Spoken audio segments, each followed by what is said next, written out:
রিমা ছিল ছোট্ট একটা মেয়ে, যে অনেক ভালো পড়াশোনায়।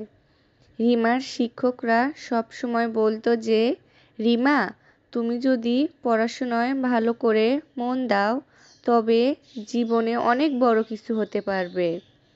কিন্তু রিমা, আমাদের সমাজে তো মেয়েদেরকে বেশি পড়ায় না। মেয়েরা যতই মেধাবী হোক না কেন, বাবা মা তাদের তাড়াতাড়ি বিয়ে দিয়ে দেয়।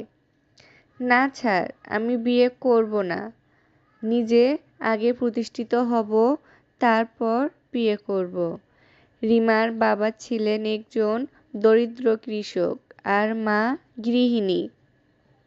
রিমার বাবা রিমাকে ডেকে বলল, মা রিমা, আমার পক্ষে তো আর তোর পড়াশোনার খরচ বহন করা সম্ভব হচ্ছে না। আমি তোকে বিয়ে দিতে চাই।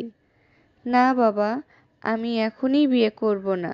আমি নিজেই আমার পড়াশোনার খরচ চালাবো। গ্রামে আমি বাচ্চাদের প্রাইভেট পড়াবো। এরপর রিমা গ্রামে বাচ্চাদের পড়াতে শুরু করলো। আর এতে করে রিমা তার পড়াশোনাও ভালোভাবে চালাচ্ছিল। জানো বাবা, আমার অনেক ইচ্ছা আমি বড় হয়ে শিক্ষিকা হব। সব বাচ্চাদের প্রতিষ্ঠিত হতে সাহায্য করব।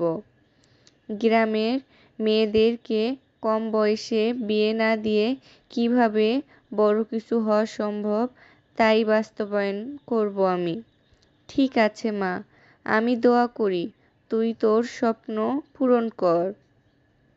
2 বছর পর। বাবা, আজ আর তোমার মেয়ে ছোট নয়, তোমার মেয়ে তার স্বপ্ন পূরণ করেছে। মা, তোকে এই রূপে দেখে আমি অনেক খুশি।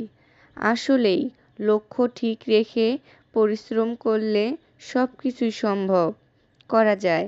তুই তা বুঝিয়ে দিয়েছিস। আমার এই গল্পটি আপনাদের ভালো লাগলে অবশ্যই লাইক, কমেন্ট, শেয়ার করে পাশে থাকবেন আর আমার চ্যানেলটি সাবস্ক্রাইব করতে ভুলবেন না। ধন্যবাদ।